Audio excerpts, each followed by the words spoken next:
Ensuite, il y a eu le théâtre.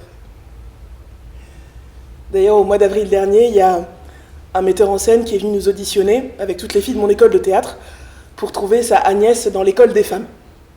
Donc il est venu avec son administratrice, on a passé chacune 3 scènes. J'ai trouvé que le travail était passionnant, mais vraiment passionnant. Et 2 semaines après, il me rappelle.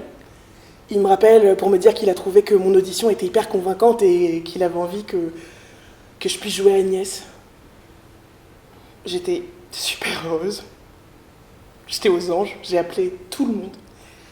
Et quelques jours plus tard, il me rappelle pour me dire qu'en fait, il est en plein questionnement par rapport au sens global de sa création. Il savait plus s'il allait pouvoir me donner le rôle parce qu'il voulait pas me mettre en difficulté, mais il avait peur que ça déplace la grille de lecture du spectateur. Pour ceux qui connaissent pas l'histoire, ça parle du parcours d'une jeune fille qui a été plus ou moins achetée par un très vieux monsieur, qui l'a éduquée et qui veut l'épouser. Et il la considère un peu comme sa chose. Donc avec une actrice noire, on pourrait projeter une autre histoire, bref. Je le sens mal à l'aise, mais il finit par me dire que ce ne sera pas moi, Agnès.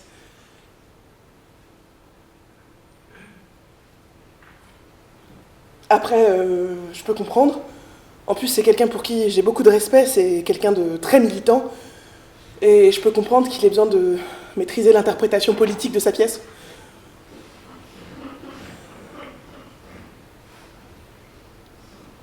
Ce soir, il y a quelque chose qui me ferait super plaisir. Ce serait de partager le texte d'Agnès avec vous,